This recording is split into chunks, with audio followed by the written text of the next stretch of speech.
Hello everyone and welcome. My name is Markus Kaitila. I'm a pianist in New York and I would like to welcome you on behalf of the Finland Center Foundation to this panel on equity and social justice with music education professionals. Let's move on.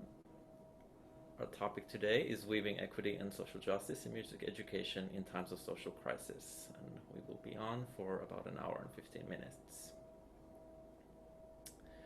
To go over some rules, we have a limit of 500 participants, so the first 100 may interact in the Zoom chat. So please ignore the Q&A, and we would love to have your questions written in the Zoom chat. I will be picking them out for 2 Q&A sessions, and if you have questions afterwards, you may approach Sanna Kivijärvi through her email address written here. And here are some suggestions for audio protocols or preferences and settings. You can find them through the arrow next to your microphone icon at the bottom. This panel will be recorded for on-demand viewing and sharing afterwards. Our chairs today are Sanna Kivijärvi from Finland and Markus Kaitila, that's myself. Sanna is also zooming in from New York. And I'm very happy and proud to present a diverse group of panelists today. Dr. Joyce McCall and Ms. Nancy Brocker from Illinois, and Kenard Chambers and Dr. Kimberly McCord, also from the New York metro area. The Finland Center Foundation is a cultural organization promoting Finnish and Nordic events, and its partner organization, the Coda Alliance, promotes women's rights internationally. Jana Renström, the president, is a long-time advocate for social justice. The inspiration for this event started with an idea, having attended a Finland Center and Finnish consulate event here in the city in February, where a book by William Doyle and Pasi Sahlberg here was presented. And this book compares Finnish and American school systems, especially in early education, and the Finnish welfare model and free education and positive equal opportunity. Also, I took a class with Kimberly McCord in the spring, where during this pandemic and Black Lives Matter protests, we discussed these matters in depth. And Sanna also appeared as a guest lecturer in this class. So we then spun these ideas and gathered several themes around this topic and our diverse panelists. So here once more are these Finnish books by Pasi Sahlberg and William Doyle. So just to refer to these, the Finnish Lessons 2.0 is an edition sort of revamped after a prize-winning first edition appeared in 2013. And this book demonstrates how systematically focusing on teacher and leader professionalism, building trust between the society and its schools, and investing in educational equity rather than competition, choice, and other market-based reforms make Finnish schools an international model of success. So this book I studied in class as well. And Let the Children Play compares also Chinese, Singaporean, and Scottish, and North Texan and Oklahoman systems that have been inspired by this social equal opportunity model, started in Finland through reforms dating back to the 60s and civil rights movements. And here we can see our program again. And now it's my pleasure to invite Sanna Kivijärvi to take over the baton. Okay, I could start by saying that you can access the slides of this panel through the link that is in the chat box. So welcome everyone, thank you for joining. I would like to see this panel especially as an invitation for developing new pedagogical practices that can potentially advance institutional resilience and equity in this changing educational landscape. In my short introduction, I will provide some conceptual starting points that are resulting from Arts Equal research project. That is the largest initiative focused on arts education in the Finnish history. Currently, this project is in its final stage, so I will summarize some key contributions from the project as a whole that provide a framework for the more practical presentations that we hear later. Funded by the Strategic Research Council of the Academy of Finland, the goal of Arts Equal is to examine the art education from both micro and macro level perspectives through developing and analyzing new kinds of practices or interventions that are implemented, for example, in schools, youth work, elderly care, disability services, prisons, and so forth. Arts Equal is policy-oriented work, a project, solution-oriented project. I would say that the focus is not only on the findings of the sub-studies, but on the conclusions that we draw from them. And this has also changed the way how we see ourselves, researchers and educators, how our professionalism and social responsibility. In practice, the researchers are divided into 6 teams and they collaborate with over 50 interaction partners. In addition, like the picture in the slide shows, all researchers gather together several times a year to work in events that we call research sprints. Next slide, please. In these research sprints, we have especially focused on systems thinking, mapping, and analysis. Through systems theory, music education can be seen as a social system that not only aims to fulfill its purpose and maintain itself, as Luhmann, for example, argues, but is also required to develop resilience toward societal changes. I'm referring here to music education professor Lauri Väkeväs and his co-author's article, where they argue that when examined as a social system, the processes of music education are maintained by historically formed, socially constructed and culturally embedded beliefs that form a professional ethos that unifies the justificatory discourses regarding the system's purpose and value, if you like. One way to conceptualize how a social system adapts to changing conditions is through structural coupling, which refers to the overlapping parts of different systems in society. For example, the changes in educational system can trigger changes in the cultural system.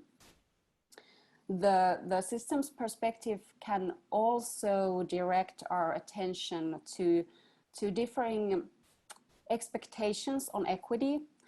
It could be, for example, asked, should there be support mechanisms that actively encourage the participation to educational services, if you like, or is it enough that such services are available?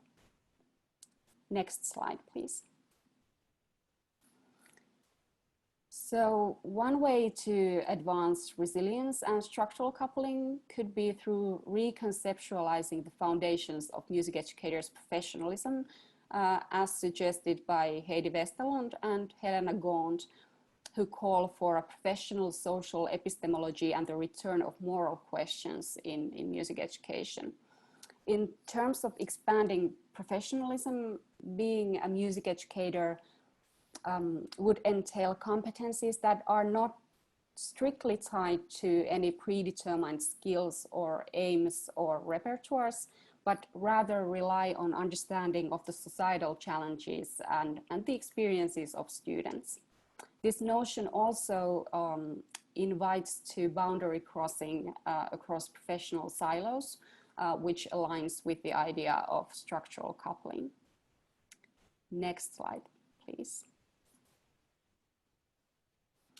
So how I see this shift in professional ethos is that it has implications for educators' autonomy and in terms of increasing their analytical and critical thinking skills. And in this process, I would suggest that the broadened conception of policy may be useful.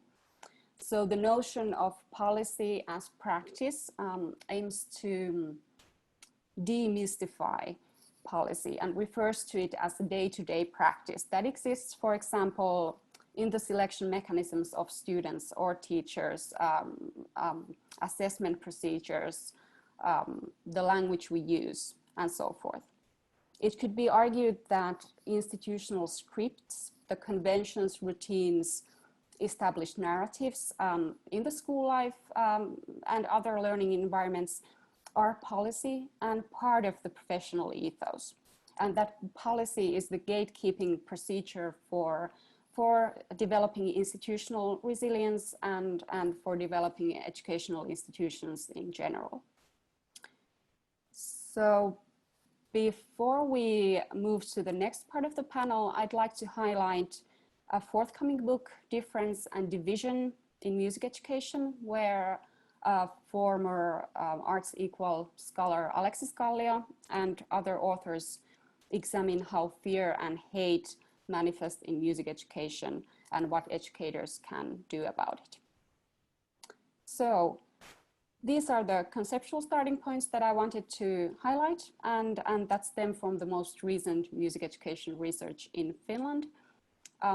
Thank you for listening to this talk show, and now it is time to continue to our next presentation.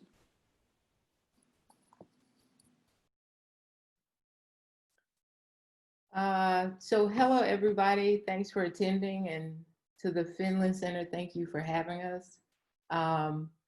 Myself, as well as Kenard Chambers, we will go back and forth towards this goal of weaving social justice and equity in music education in these troubled times that we find ourselves.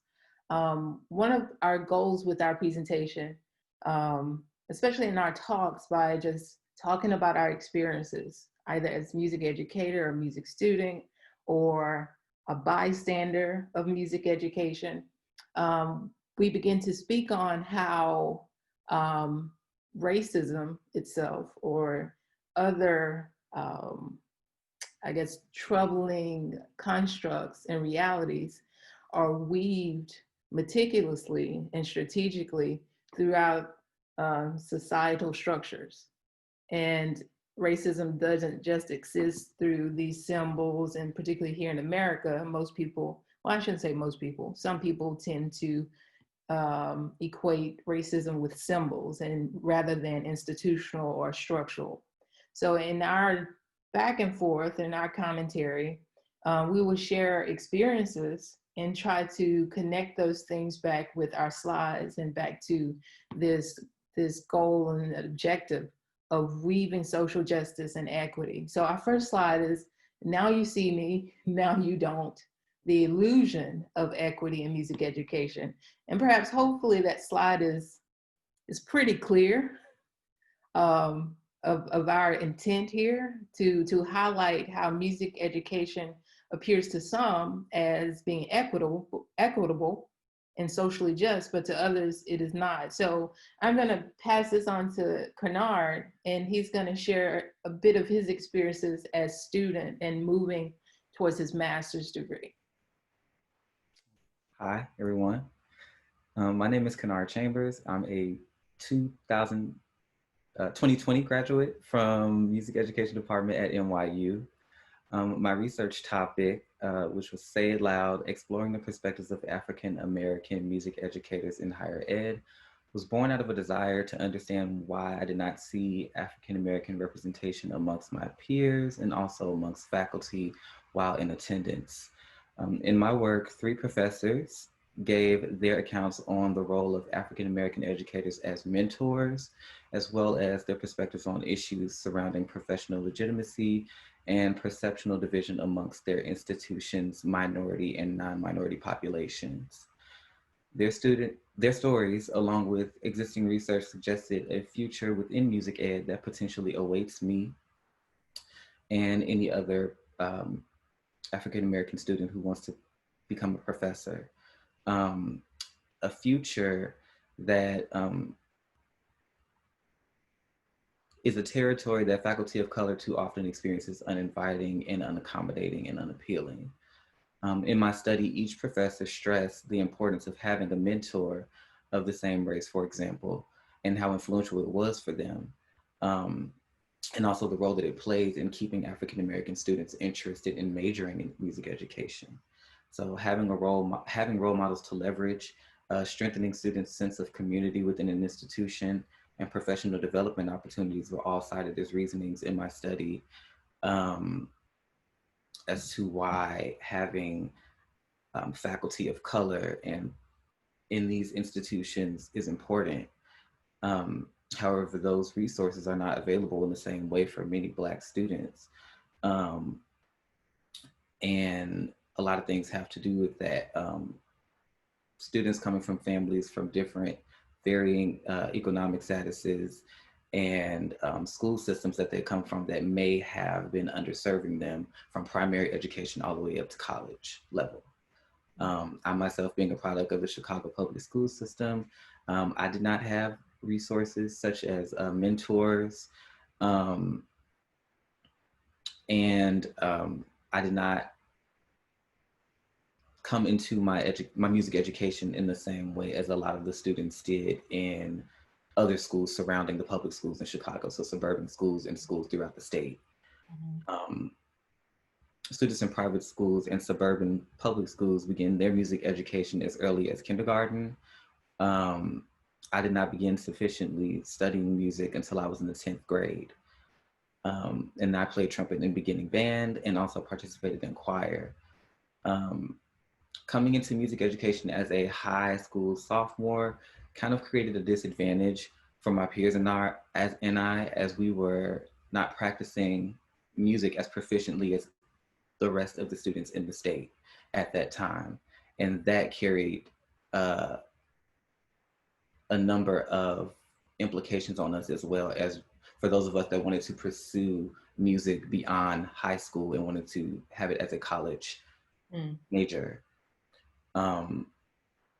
Some of those things being, we typically did not place into college level music courses right off the bat. We would have to take remedial courses in order to catch up. We would all kind of struggle in the areas of the theory and oral skills and things like that. And it is not due to the fact that we do not possess the aptitude to do it. It's because we just were not in an environment that gave us the chance to experience those things at the same rate as everyone else. Yeah, that speaks to how we see students coming here at the University of Illinois. A lot of the students that we get are Illinois students, largely from the suburbs of Chicago and of course in CPS. But the challenge, as Kenard mentioned, is that when students come to a school like the University of Illinois, not only do they have to negotiate the audition practices, right? They also have to negotiate the admission policies. And so when we think about CPS, and CPS is, for a lack of better term, is an urban space. It's sprawling. It's serving a lot of diverse populations, underserved populations. So in CPS, students start out in 9th grade. So how can they compete?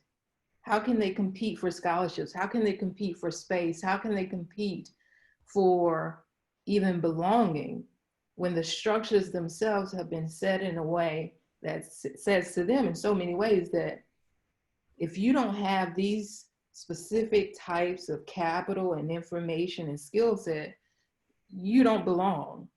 While it's not on a marquee somewhere, it is very much implicit in all the things that we do. So, I mean, it's called the Merit School of Music in Chicago.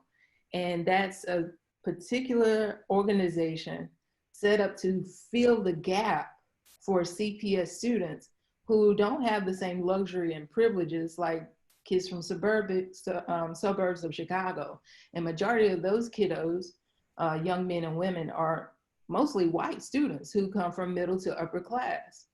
And so, you know, again, when people think about music education, when we think about, you know, learning music, it's always from the premise of we all get along, we're holding hands. And if we look on the general music books, there are these different colors of kids' skins, and we just get along. But that's where we want to be, but that's not where we are. So for many students, the access point is, it either does not exist, or the access point is extremely difficult to even find your way in. And once you're into a program like in Illinois or in Indiana, I taught at Indiana, that process at Indiana is almost impossible, because you have to have so many years of private study, and private study what costs a lot of money, right? And it's also about pedigree with schools like in Indiana. And this is no shade to their school, but it's very much shade to the structures. It's very much shade to the institutional and structural racism that persists, and we perpetuate it. But yet we have the audacity to say we want to diversify our schools, we want to diversify our profession. But do we really, or we're just talking out the side of our necks? And so even though this is a very small snapshot of what music education looks like in this country, you can go almost anywhere in this big country and you can see it, not just in urban spaces either. You can go to rural spaces and the resources are very sparse. And sometimes it's not just along the lines of race, it's at the intersection of race and class and socioeconomic status and things of that sort. So I think Kenard's story is a microcosm of a much broader, much larger picture of how all of these systems, as Sanna spoke about, either create, like inhibit folks from moving forward and negotiating, or it encourages these individuals. So can we go to the next slide? Oh, did you want to add something, Kenard? Or? Oh yeah, I just wanted to add one more thing, where you did talk about after we get in, if we are to get into these institutions. So there are, even when we are in those spaces, there are other things that are put in place that kind of stop us or challenge us in ways that our white peers are not, may not be challenged in the same way. So for example, the canon of music in which all of the theory and all of the oral skills and things like that are funneled through, which would be Western classical music, is not often something that we grow up listening to for the most part, especially coming up in the Chicago public school system. So there is a level of access that college curriculum seems to assume that we are already exposed to, which a lot of us are not. Right.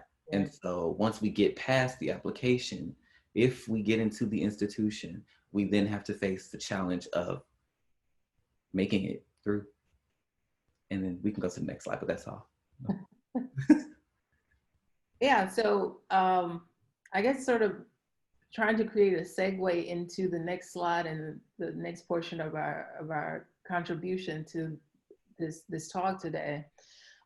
In our conversations, Kenard mentioned this lawsuit that is taking place in Chicago as we speak. And it was focused on, here's this reality where it is separate and unequal. And so that prompted me to think about, you know, this landmark case, Plessy versus Ferguson, 1896, separate but equal, where we could be separated by race, but the states and institutions had to provide these resources for us to be equal. We've never achieved that, by the way.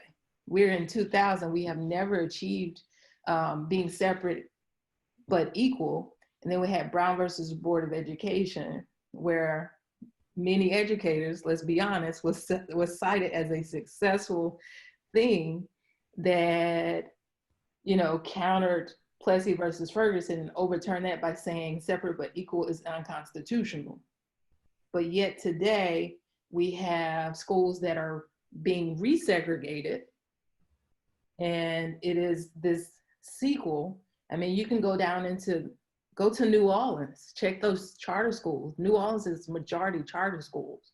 And as we know through our great Secretary of Education, DeVos, you know, she's all about charter schools. And with charter schools, you know, people can basically do what they want. And so, for instance, what happened in New Orleans, people begin right after Katrina, because that's usually when people start to take advantage during these massive, very troublesome events. A lot of white folks in this particular parish in Louisiana said, we're leaving, we're gonna create our own charter school. We're gonna leave the Black kids behind because they're trouble. Same thing happened in the 1980s with PGC, Prince George County.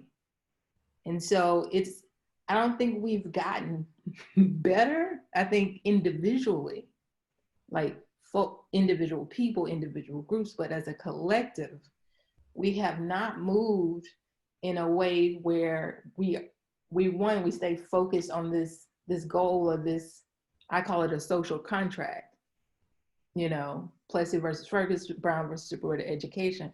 We have yet to fulfill that. And so now we have this lawsuit. And Kenard, could you talk a little bit about that in Chicago that's happening right now? Yes, so it started back in 2017 and it's still ongoing. So the Chicago School Board, on behalf of 5 African-American and Latinx families, sued Illinois Governor Bruce Rauner and the Illinois State Board of Education, alleging that the state employs separate and unequal systems of funding for public education in Illinois. It claims that the state treats CPS school children who are predominantly African-American and Hispanic as second-class children. And also, the lawsuit claims that there is a separate but unequal pension funding component to the lawsuit as well. And they are asking that this be found in violation of the Illinois Civil Rights Act. So looking at this from going back to my research, where I happened to interview these professors and they emphasize mentorship in their own personal journeys from primary school all the way up and through college, you kind of can't look at the situation at just a college level, because it starts from primary school and it's kind of like a cyclical happening going around. So whereas for me, I'm a grad student now who is pursuing becoming a music educator, but when I'm looking at cases like this, where there's a separate but unequal pension funding crisis, as well as the schools being underfunded, and children who identify like myself don't have access to the things that I wish I had access for as well in 2020, it doesn't make the future of the career seem easy, to say the least. It makes it seem very, like it can be very lonely, very isolating. And it seems like it's still an issue. We to Dr. McCall's point, we have not actually progressed to where it is we should be.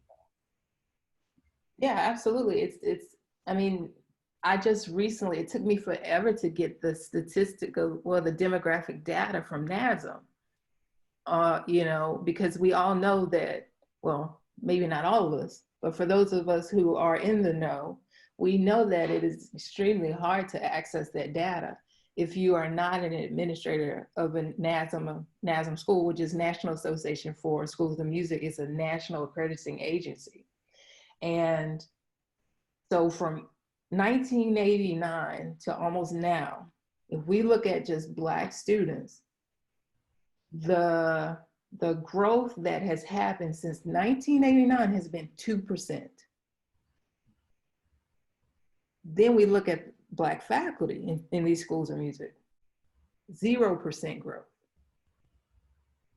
Now, this doesn't include all music schools, because there are some music schools who are not accredited, and they have the institutional economic capital to do so, like your Juilliards, your Curtis, right? And if Illinois or an Arizona State or NYU wanted to put up, a fuss about it, they could probably get past that. But those numbers say a lot, and to Kenard's experience, I mean, even as a Black professor now, I am one of 5 at Illinois, and I'm the only in my department. And I met with a couple of Black doctoral students from other Big Ten schools yesterday. They're the only Black doctoral student either in the entire School of Music or their program. And either they don't have any Black professors to ask and say, how is it? How did you do this?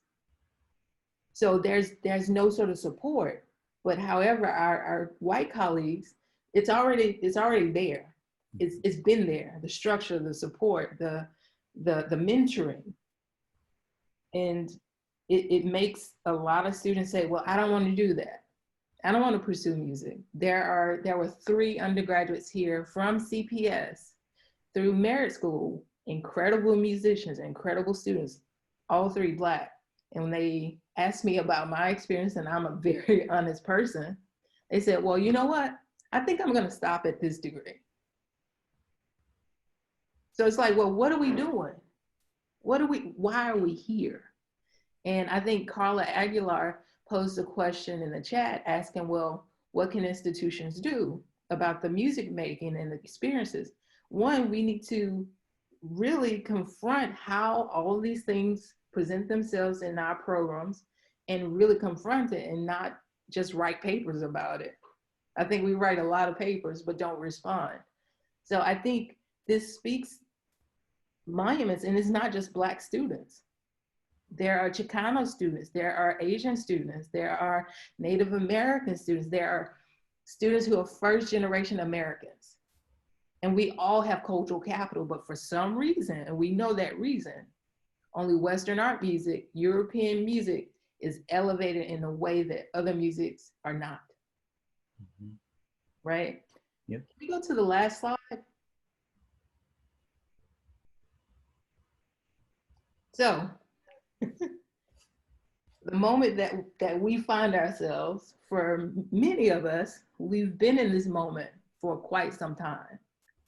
And when I was, again, having this conversation with Kenard, we were talking about, well, what are we going to talk about, And one of the things that we found just in our paying attention of social media, what's happening on Facebook with all these webinars, all of a sudden, there's this explosion of people doing the work, right? As if racism happened last week. But in this country, racism has been the most successful horror story, if you will. It's been the most successful, sustainable story since before this country was established. And so you intersect that with COVID. And now all of a sudden people say, oh, I see, racism exists. Well, folks, it's been here. It's a pandemic too. And it's interesting how racism has been perceived as invisible, right? But then COVID comes in, which, by the way, there will be a cure for COVID. there is a cure for racism, but it's like, do we want to engage? Do we want to pay attention? Do we want to relinquish our power for those of us who benefit from racism, right? So we were talking about all the ways in which we've seen this sort of play out in social media, or even in our conversations with colleagues, and particularly as Black folk in America, you know, we don't get the chance to turn it off. There's no light switch for us. There's no pause. There's no referee to say time out, right?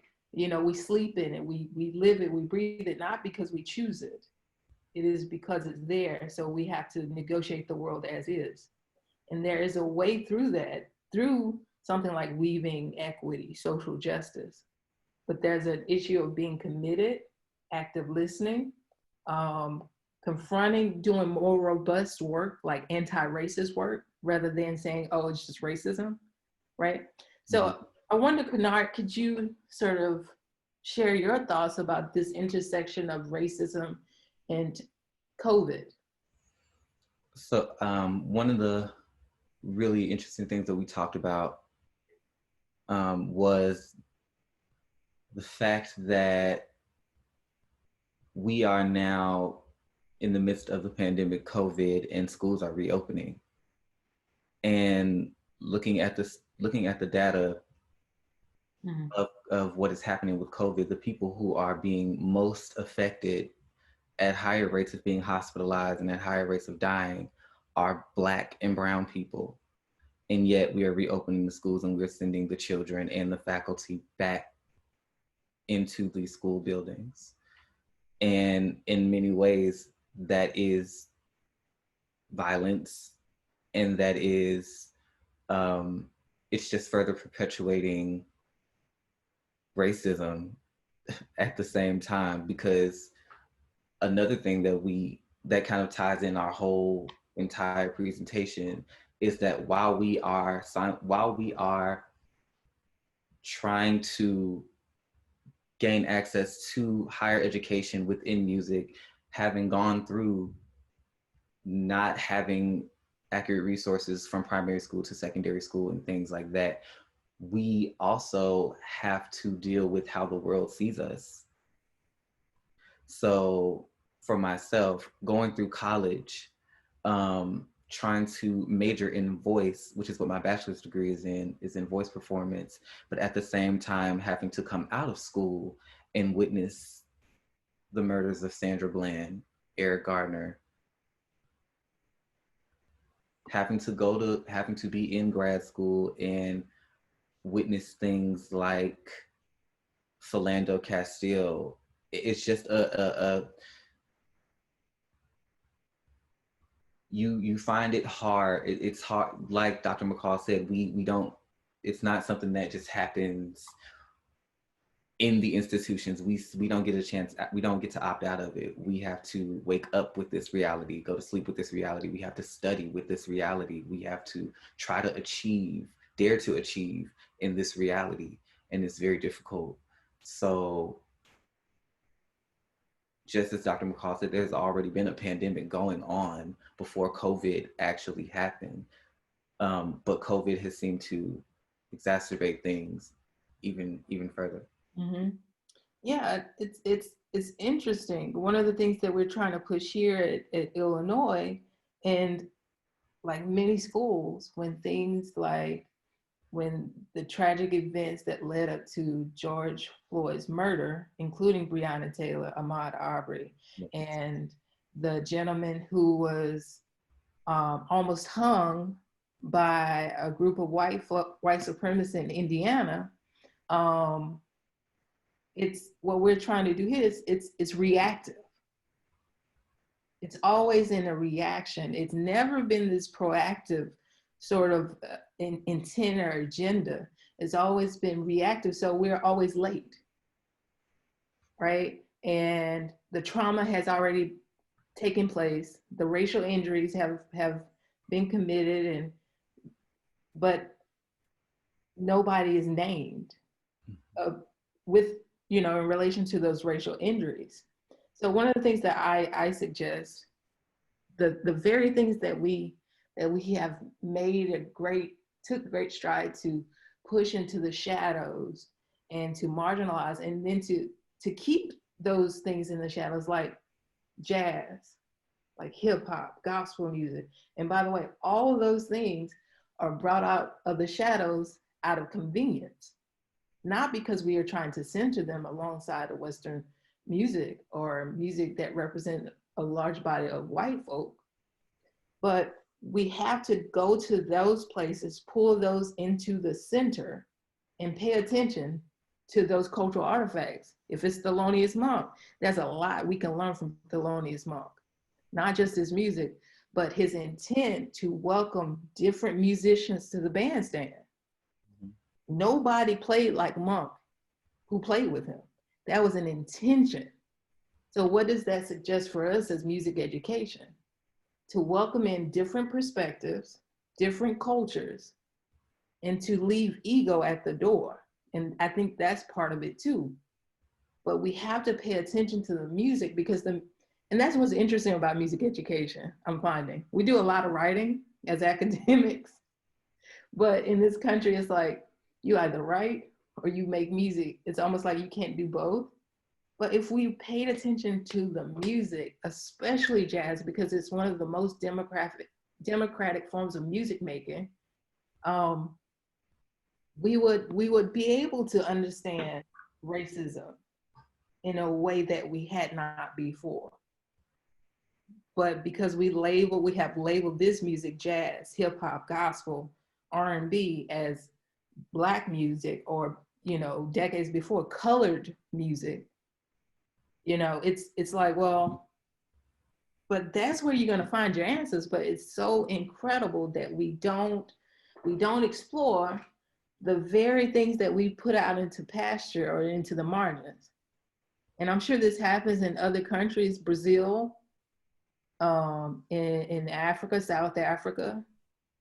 So I think we really need to pay attention, but also respond, and not just when it suits our interests, right? With COVID, with sending our kids into a burning building, basically, that's literally what our government is doing. So I hope that this is helpful, and our conversation has provoked people out in the audience to think about their own actions and other people's perspectives. Yes. So we can all move forward to creating better spaces and places for other people. So I would pass this on to our colleagues, Dr. McCord and Nancy, or Sanna. Thank you. Thank you so much for your presentation. I think we could move on directly to the audience Q&A. Markus, could you pick up a few questions for Dr. McCall and for Kenard Chambers? Yes, Sanna, there are a couple very interesting ones. So Precious Chavis Coleman asks, what are your thoughts about music therapy and its utilization of various genres during application?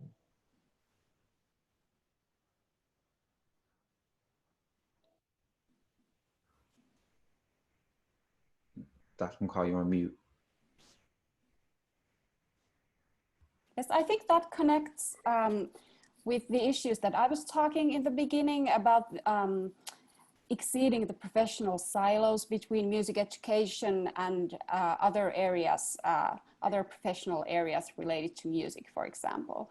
So maybe could you approach it through the lens of expanding professionalism?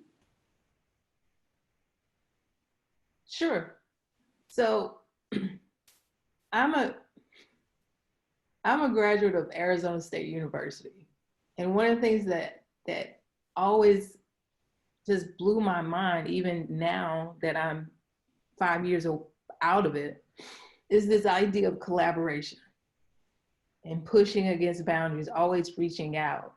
And in speaking to the lens of professionalism, I think expanding or reimagining our roles, not just as music educators, but I think we talked a little bit about this as we prepared, this idea of being a social agent, right? And going into different spaces, perhaps not as the more knowledgeable other, but as learner, but as a contributor or a guest in that space, with the intention to merge two disciplines together in order to respond to social issues. So if it's music therapy, like the individual who posed the question, and music education, I think there are things in music ed and music therapy that align beautifully, that already exist. Being a veteran, music therapy started with folks in the military, folks coming back from war, and using certain pedagogies to heal and to serve veterans, whether it was visible or invisible trauma. So I think there are things that already exist within music ed and music therapy. But the point I'm trying to make is towards that professionalism lens. I think we have to expand our roles beyond just music educator. And by the way, music educator is a very narrowly defined term in the US. Music education takes place all over the place on the streets of New Orleans and predominantly Black churches when you're rehearsing John P. Key tunes. So I'm not sure if I responded to that question appropriately, but those are my thoughts towards collaboration. Great. I think we could have 2 more questions before moving on to Kimberly's and Nancy's presentation. There's a question on how can we affect change in schools of music where white middle class civil discourse prevails and seems to gloss over injustice?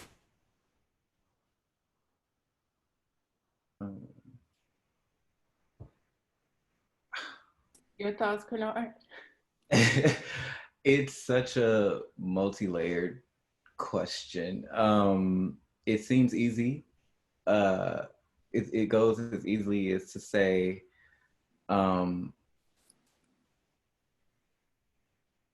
what I would think would be a great way to affect change would first be to understand the role of being a music educator. As Dr. McCall was saying, it's very narrowly defined, but I don't necessarily define it as just something that is contained within the classroom. It's something that has to have a certain amount of criteria met in order for it to be education. So I believe that music education and educators should be as wide and expansive as music itself is.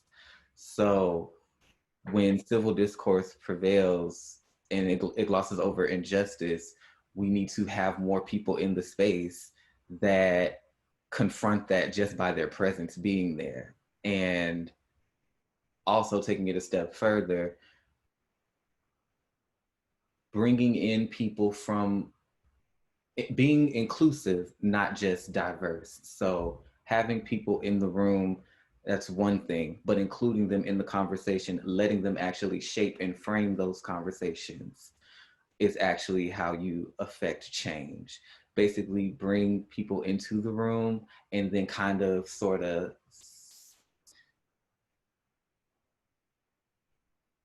the times where you bring those people into the room, kind of stepping aside and letting them take the reins so that it's unfiltered and the message gets through clearly, and people have, like, and students have a chance to see music in the world through a totally different lens. Can I ask a related question? Because when we were preparing this panel, we talked a lot about microaggressions, and I know that that is something that is not very common concept in the Nordic countries. So could you tell what that is and how that connects to the question that was posed previously? Sure. Oh, go ahead. Oh, go ahead. So I have a thing with, or issue with, the term microaggression, and I'll explain why. But essentially a microaggression is this slight that is very oftentimes intentional to a particular targeted person. So if we're talking about race, so what that could look like is maybe a white senior professor might say to a junior Black professor, hey, I know Nicholas, he's also a Black professor and he's nice. You two should you should really get along. Like it's a slight, and only that target, most of the time that targeted person will get it. And it's meant to cut, right? And it's invisible to many people. But here's my thing against microaggressions, of the term, is that it suggests that it's minor, that the cut is not deep. Like the racial injury is not, it doesn't affect that person as if you were to call a Black person like the N-word. You see what I'm saying? So it's the, like Gloria Ladson-Billings says, it's 1,000 daily cuts of it. And you go through this process day in and day out. And there are microaggressions that exist right now at our institutions, by the way. Like for instance, getting out of your car as a Black person, Black professor like me, and I see no Black person for a week. I see no one who looks like me. But I'm at one of the largest institutions in the country, about an hour and 45 minutes south of South Side of Chicago. And it's like, that's what microaggressions are. But two, I think microaggressions is racism. It is aggression.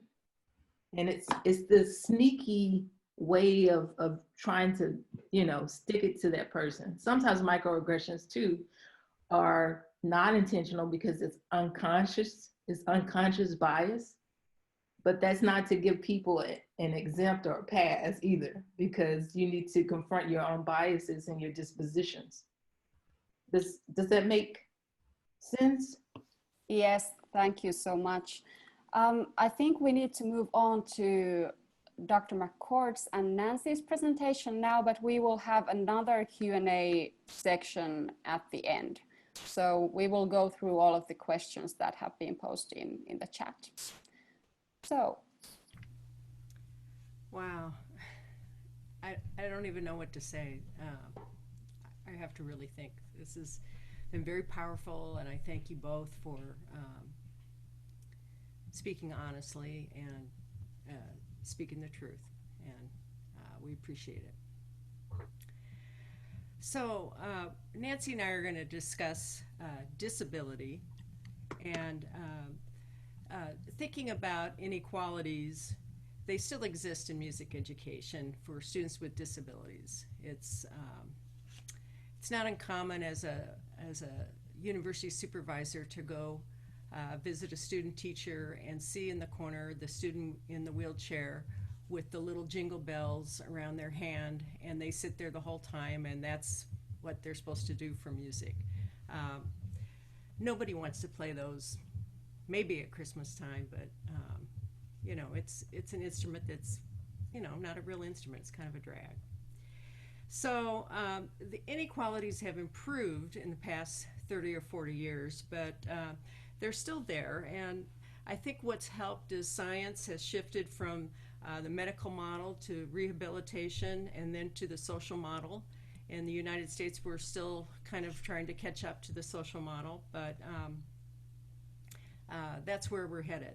So during COVID, the disparity has been much more obvious because you can read in the papers almost every day an article about how the kids that are in special education are slipping behind because they're not able to learn through Zoom and online kinds of instruction.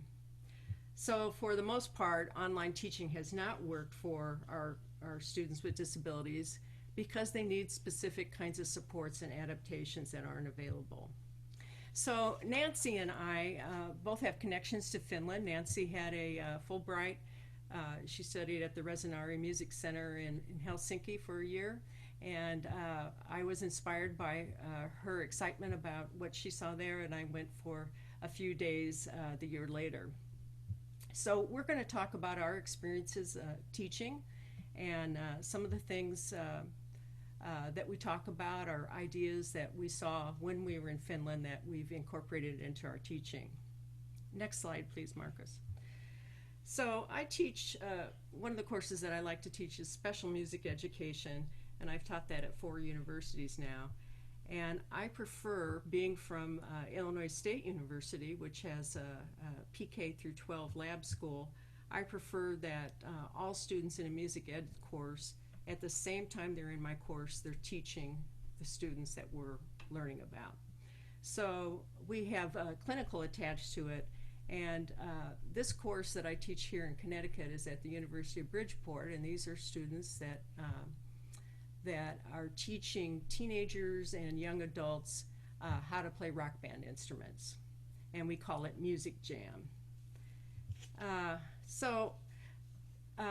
This was the course last fall, and then in the spring, the students and the parents wanted to keep it going, so we kept a rock band going until March happened. And then, of course, we couldn't play together anymore, and we had to go to online. So next slide, Markus, please. So I wonder, how in the world am I going to teach students with a variety of needs online every week? So I started out by differentiating music notation. There's wonderful figure note software, and Nancy will talk more about figure notes, available from Drake Music Scotland. So I was able to customize notation as we met on Zoom, and each person had the music that they learned best from.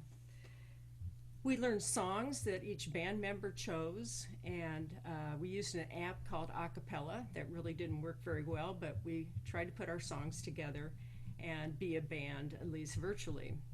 And when the governor of Connecticut allowed people to social distance, the band came to my studio, which is behind me here at my house, and we were able to social distance and be a live group again. And in June, we performed on my porch. You'll see a picture of it. Okay, Markus, next slide. Whoops. Fast forward. It should say,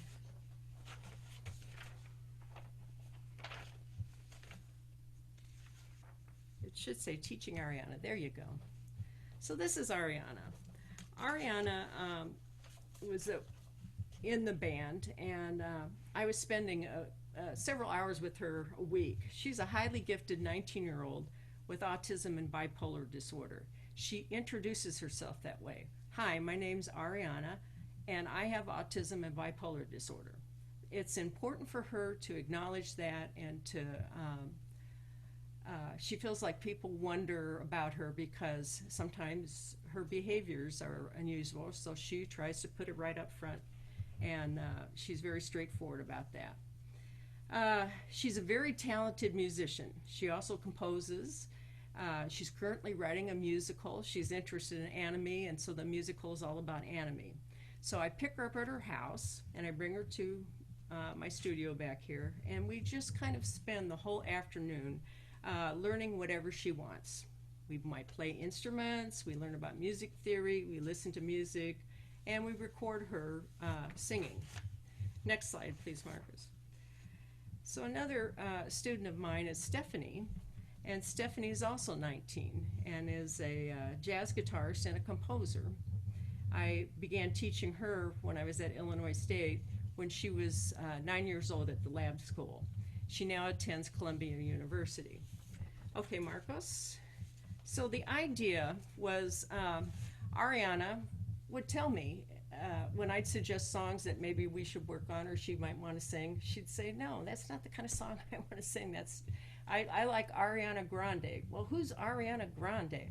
So we spent a afternoon with her just playing all of these singers and musics that she liked, and I kind of got hip to it.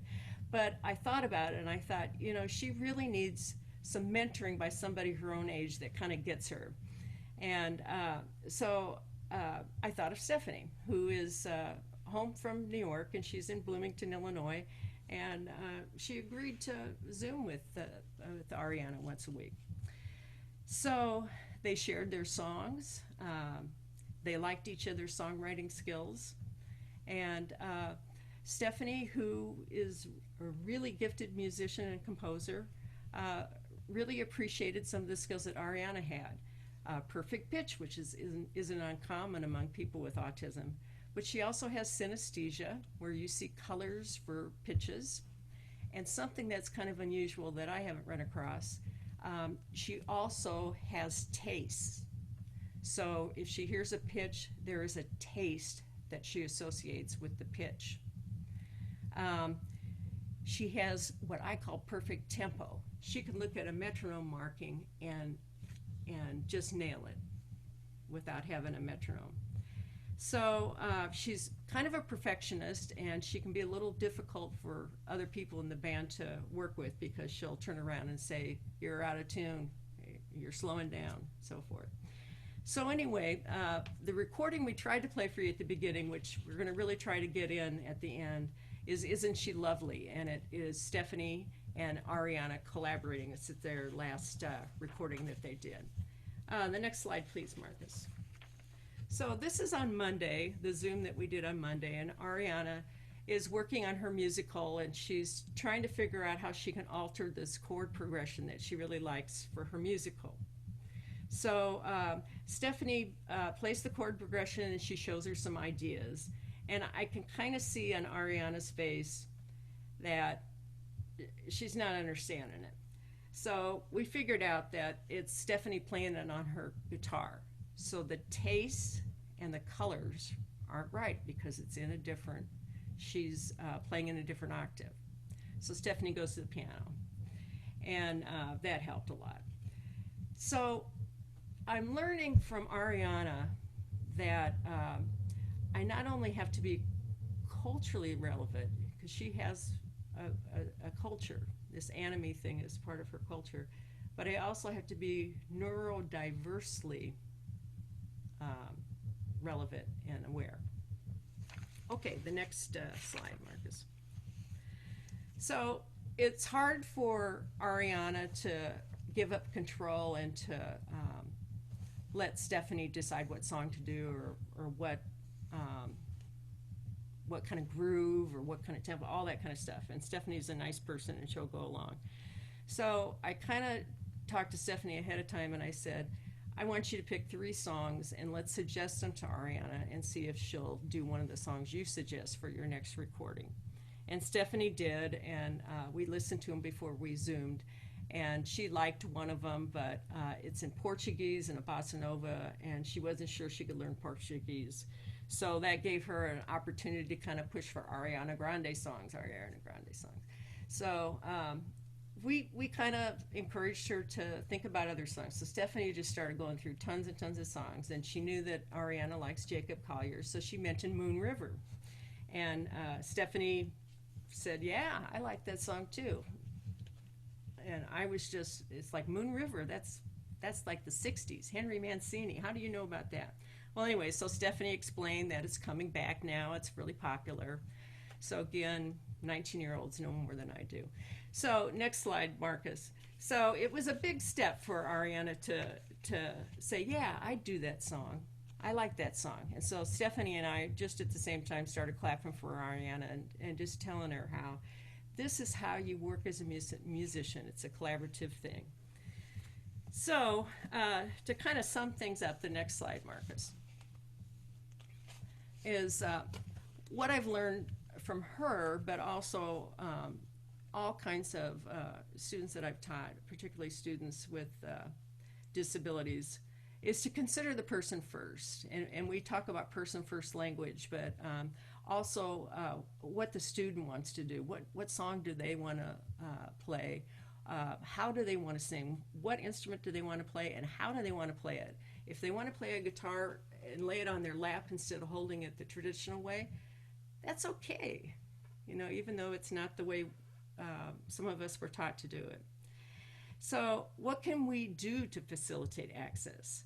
The lesson and the music should be determined by the musician, not the teacher. That's something that is hard for some of us to get used to. We have to have high expectations and know what the students' goals are. So for Ariana, she's very clear. I want to be a professional singer-songwriter. And so for me, it was important that I talk to her like a peer and not her teacher. So I can make suggestions and back them up, but I kind of have to also take into consideration, this is how she wants to do it. It's important to her.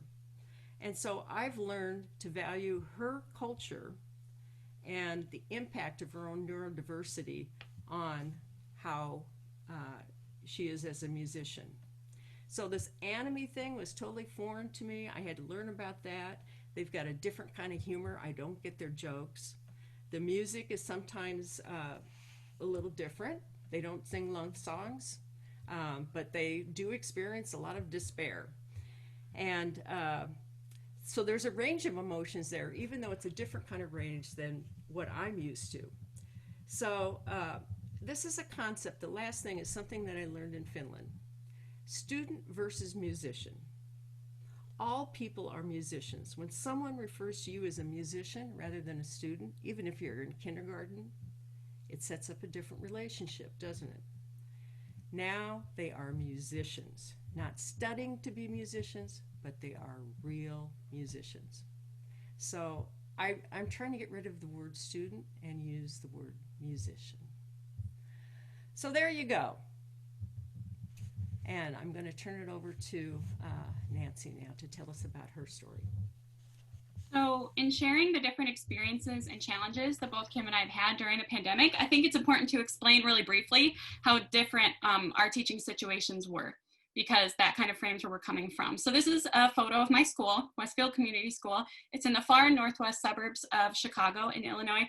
And what Kenard was saying about his experiences growing up in CPS and having access to music later really resonated with me, because I am fortunate to work in a school district that has a lot more resources. We start music with students in kindergarten. I teach about 500 students in my school. They range in ages from 5 to 11, and included in that population are students in our deaf and hard of hearing program who attend music with their mainstream peers and an interpreter, and also a self-contained group of students with severe behavioral and emotional disorders that I teach in a small group of anywhere from 2 to 10. I included some of the mission statements here. You can see at the district level our fine arts statement and specific to elementary music, because you can see there are some very specific and in some ways problematic interpretations of things that I wish I had more time to get into. But for me, like Kenard was saying, I think we need to think of our aims as a music educator. And on a very basic level, these are what I am told that I am doing as a music educator. Equity is about making sure that every one of my students out of those 500 has the resources and support that they need to get to the above goals. And that, of course, has been especially challenging during the COVID-19 pandemic when we're teaching remotely. So on the next slide, you'll see a picture of my classroom in that building. And it's a classroom I really miss because, like many of you, I'm sure, I haven't seen it since March. And when teaching in my classroom, one pedagogical strategy that I've used to be very effective in helping my students achieve those goals on the previous slide is figure notes. So on the next slide, you'll see a kind of a brief explanation of it that is probably more concise and accurate than what I could provide verbally. But very quickly, figure notes is an adaptive notation system developed and used by Markus and Kaitila at the Resonare Music Center in Finland, and it's also used widely around the world. The system uses colors and shapes in place of standard notation and letters. You can see that colors are pitches and shapes are octaves. On the next slide, I gave 2 examples of how figure note stickers can work on instruments, because as stated by Sanna Kivijärvi and Lauri Vakeva in their recent article, traditional Western music notation can be a huge barrier for many to experience and make music. And I have definitely found that to be true with my students in my teaching. In striving for equity in the learning environment, of course, I can't continue to solely depend on one notation system, like standard Western music notation, that in many cases is a barrier to a student's learning. So one way that I've been able to make my district's music curriculum more accessible to all students is by using figure notes. And you'll see on the right, it's on stringed instruments, like the electric guitars there. And that's how it was most commonly used at Resonare and in Kim's teaching, as she described earlier. In the left photo, that's a picture of some of the instruments in my classroom on ORF instruments. In the next slide, you'll see that I use figure notes in various ways. Aligning with the views by Kivijärvi and Bekeva in their article, I adapt the notation to best serve students in different situations. For example, I've used figure notes with groups of musicians that preferred reading both traditional music notation, standard notation, and figure notes, like in the picture at the top. And then I've used notation or examples like the bottom when students preferred colors or shapes when playing chords or single pitches. I want a word of caution to any teachers in the audience here. I don't want you to think that you can put stickers on your instrument and think that makes you a great and equitable teacher. Because while figure notes is a great pedagogical strategy, the biggest thing I learned in Finland is that what made figure notes effective wasn't the system itself, but the thoughtful and creative ways that I saw it being used and adapted to work with different students. How and when I use strategies like figure notes to help my students is constantly changing based on what they need, and also what I'm learning as a teacher, which is also why the Finnish model of teachers as researchers makes more sense to me the longer that I'm teaching now, starting my 7th year.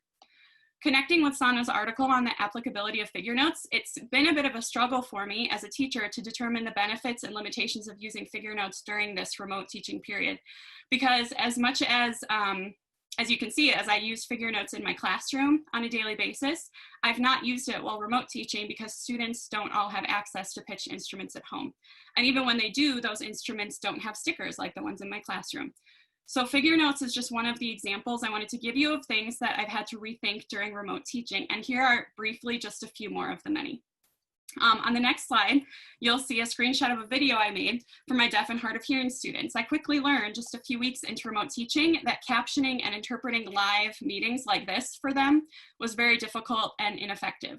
So I collaborated with 2 of their interpreters on how to make my teaching accessible to my students. And it took the 2 interpreters 5 to 6 hours to interpret each 15-minute video I made each week. 5 to 6 hours for a 15-minute video. So it was possible and it worked really well for the students, but I had to plan my teaching 1 to 2 weeks ahead of time to give the interpreters time. And it just required a lot of time and collaboration. On the next slide, you'll see an emoji that was literally the subject line of an email I got from a special education teacher at my building.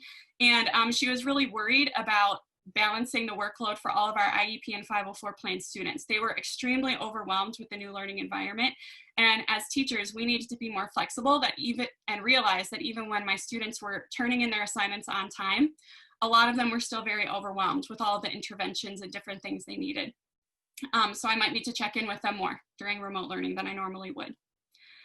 On the next slide, there was an interesting interaction as a result of this remote learning. You remember I talked about my self-contained students, the small group of students with extreme behavioral or emotional disorders. And in many cases now, those students and my mainstream students were navigating some of the same virtual spaces with the music online learning. And there were a lot of cool positives with that, because as many of us know, and I still know, we all need social interaction during times of quarantine. So it was fun for them to get to interact with new people, and they also were able to learn new social norms for how to learn in a virtual space with people that might be very different than you, different backgrounds. The challenge, of course, to that was that if we were face-to-face, they would have a lot more support in the school building. They would have the support of social work every day with them, and they didn't have that at home. So there were some positives and interesting negatives with that too. The next slide, I'd just like to talk about the biggest challenge, and I'm sure I know there are many teachers out there, and you probably agree with me, especially now in our current climate, that the biggest challenge is we're trying to stay up on top of constantly changing information and directives while maintaining some sense of normalcy and structure for our students, like my attempt at a Bitmoji classroom above. We're all facing so many logistical challenges during this shift, and often the students that need the most support are the ones that are most lost in this shift. Finding out what resources our students need and how we can get them those resources needs to be informing all of the decisions that we're making. For example, just yesterday, as I'm sure many of you are dealing with, my school district had an emergency board meeting and reversed their decision of face-to-face instruction and announced that in 2 weeks we are now remote teaching until October after all of our planning. However, they also announced that they will be bringing back self-contained classes like that group of behavioral and emotional disorders class that I mentioned months before everybody else for face-to-face instruction. And that's because their teachers advocated for them, that they needed more supports that they couldn't receive remotely. So that change was made because teachers advocated for their students, which is important. As teachers, we need to advocate for our students, like that example. We need to ask to be included in IEP and 504 plan meetings, especially that now many of them are being held virtually, we're able to. And we also need to proactively ask for information because accommodations specific to remote learning are being added to IEP and 504 plans. And as teachers, we need to know about those accommodations to best serve our students, especially during this time of remote teaching. So in conclusion, we all know, we can go to the next slide, sorry. We all know that music education is not and will not be the same in remote learning, but in striving for equity during this time, I think it's really important that we think about the relationship between the goals of music education, some of those district level fine arts and music specific mission statements at the beginning, and then what we're actually able to do and practically able to do as teachers. The questions here were just some of the questions that we came up with in preparing for this lecture, and I hope that that will open a dialogue for many of you there in the question and answer or after our presentation today. I just want to add that another thing that comes from Finland that I think is important to us as music educators is to think of teachers as researchers and policymakers, and this is something that Sanna introduced at the beginning. Something that I really love.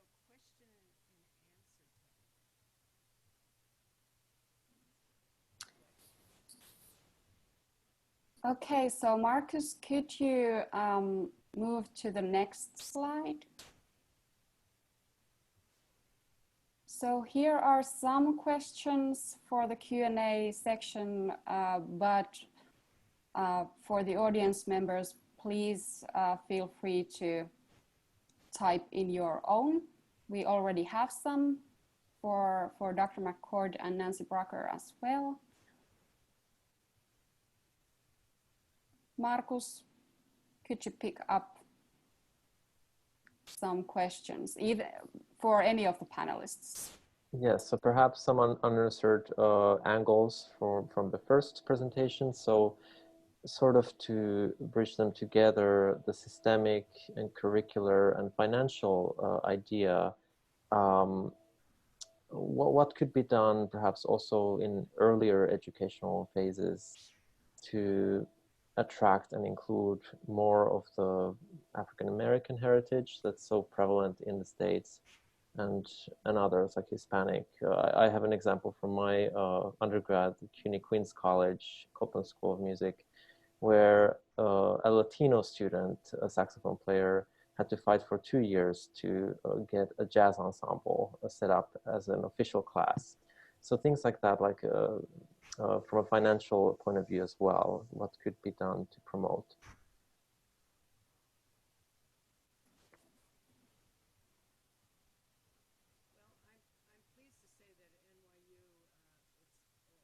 So I guess I can respond and share some of the things that we're doing here. One of the things that's taking place college-wide in the College of Fine and Applied Arts has been this, it's called Black Arts Research. And it is to emphasize and to elevate and to bring to the fore Black arts research by Black faculty, whether it's in architecture, dance, music, and to share, not just in a collection of webinars, which they're starting out to become, but another way too is to use your cachet, as we like to call it, as a professor, to push against those norms that create and perpetuate these inequities. So for instance, I also teach a jazz methods class at Illinois, but it's an elective, right? Even though jazz is the American thing, it is the Black American thing, but yet students will go out into the world and have an extensive knowledge about sonata form, but have no clue about 12-bar blues, which is only 12-bar blues, 12 bars, basic chords, right? But one of the things I'm doing here is to push so that becomes a part of the curriculum for music ed students. Because when those students go out and teach something like jazz, oftentimes it's very very whitewashed, and it's very ill-informed. A lot of the ensembles can't swing from here to Sunday, and it's a very, I don't know, it's like they try, but it's not there. And so what I'm doing is like, I'm pushing my colleagues every time we're in the faculty meeting talking about curriculum. I'll say, well, you know, we got the jazz methods class, and all of these students, we have a huge instrumental music education program here. And most of those students will actually go and walk into a job where they will be asked to engage or to create a jazz program. And so it's like, well, what do? You continue to perpetuate that same narrative that, you know, this Black music is not important. We're just gonna bring it up at the pep rally. We're gonna play Mercy Mercy and have a good time. And so what I've been doing is trying to use the very little cachet I have as an assistant professor to inform my colleagues, to push them. And sometimes I get tired, but you know, what's the end goal? I mean, what's the alternative to that? So I think a lot of us can use our cachet and our positions as tenured faculty, respected folks in music education in this country, to even push an organization like NAFME, because they too have to be held accountable. Yeah, so those are just a few things that I think. Can you hear me now? Okay. And speaking at different state music educators conferences, there's these all-state jazz ensembles that are woefully absent of any students of color. And I think that's real problematic. Wherever you go, you see that. To the point that the Chicago Public Schools started their own citywide jazz ensembles, and they didn't participate in the Illinois music educators anymore because it just wasn't fair. I do want to say that New York University, where I'm an adjunct professor at, an exciting thing occurred this summer with Black Lives Matters. A group of students circulated a petition that they wanted music theory and music history classes changed from a Western European perspective to include jazz and to include musics by all of the people that live in the United States. And I'm happy to say that that's been approved. So we're gonna see big changes in our curriculum, and it's very exciting. And in music education, we're also been given the charge to look at what we're teaching and be more inclusive of, for example, I teach general music methods, to be more inclusive of African American folk songs in my teaching. And I think it's really an exciting place to be right now, to see how this is all going to work with COVID happening too. Okay. Okay, so one more question from the chat. Markus, could you pick one, and then we will end? Yes, perhaps to Kenard. There was a question from Anna Fernie. Thoughts on contemporary choral pieces written by people of color being difficult to find for middle or high school age ensembles? So some vocal perspective, perhaps, to POC composition. I'm just trying to find the question. Basically, if you have choral contemporary pieces or ideas for middle or high school, and anyone else can chip in as well. Or any ideas regarding your specific field of voice teaching, how to advance equity in your field of specialization?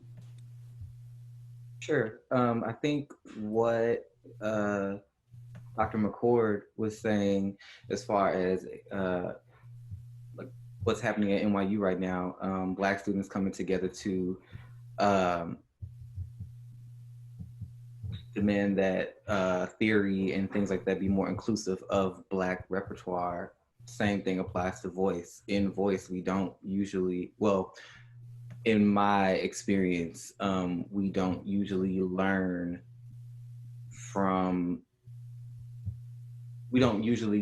learn any Black repertoire, or it's usually taken as an elective. So if you wanted to participate in anything that had to do with anything in the African American canon, you would take gospel choir, but it would be an elective. You would take a jazz ensemble, but that would also be an elective.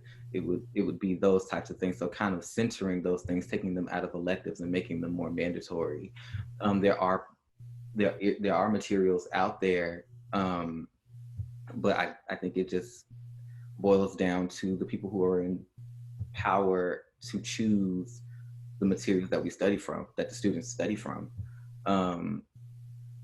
to outsource and to look at repertoire that is being covered in different kinds of universities, not just PWI universities, but maybe HBCUs, partnering with them and coming up with a more expansive, more inclusive repertoire for students to learn voice. Yeah, to add to that, I just wanted to say that, I mean, in choral music, HBCUs, I mean, the Fitzjubilee Singers, W.E.B. Du Bois was a member of that group in Nashville, Tennessee. And the HBCUs have this long, long history of choral prestige, but it's not acknowledged, you know, in the PWI realm of things. But two, I was going to mention, I think I responded to the question in the chat by typing, is that also going to the space where the music is being created. You know, like how I learned how to play music, I actually started out in the Black church, playing by ear and responding to like modulations that sometimes didn't have a pivot chord. And so you will have kids coming up in this country who can sing like 4, 5, 6-part harmony, and they're like in elementary school, but they don't read notation, or the traditional notation that you have to know how to read to get into an Illinois or an NYU or whatever the case may be. So I think it is going to HBCUs and partnering, and also being a learner, because they have a lot to teach these PWIs, really. Mm-hmm.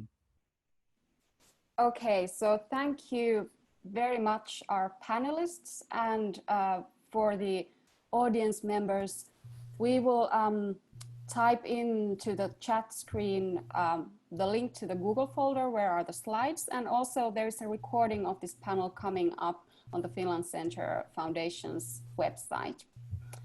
We will also include in the Google folder the email addresses of the panelists, so you can reach out to them directly. So thank you very much, everyone, and I hope to see you somewhere again. And I want to thank Sanna for being our facilitator, for giving us some structure to all of this, and for just being really organized and honest, and knowing so much about music education. I've learned so much from you, Sanna, and I just appreciate you so much. She leaves back for Finland in 3 weeks, I think, so we're hoping that you'll be back soon. We'll miss you. Markus and Sanna, kiitos paljon. Yeah. Can we put the recording of Isn't She Lovely up in the chat room too, do you think? Yeah, I want to hear that. Yes, I can do that. I'll try to do that. Okay. You're welcome to download it.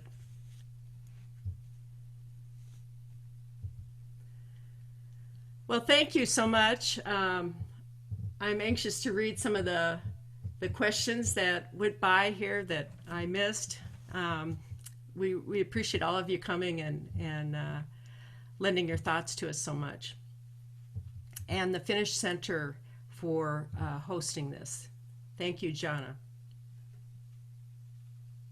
You're most welcome. Thank you, everybody, for attending.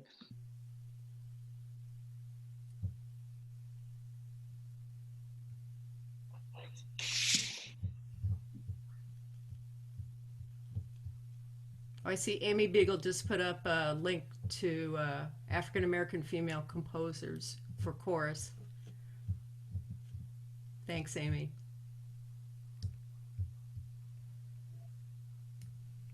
So don't sign off if you want to get Isn't She Lovely? Yeah. It's coming.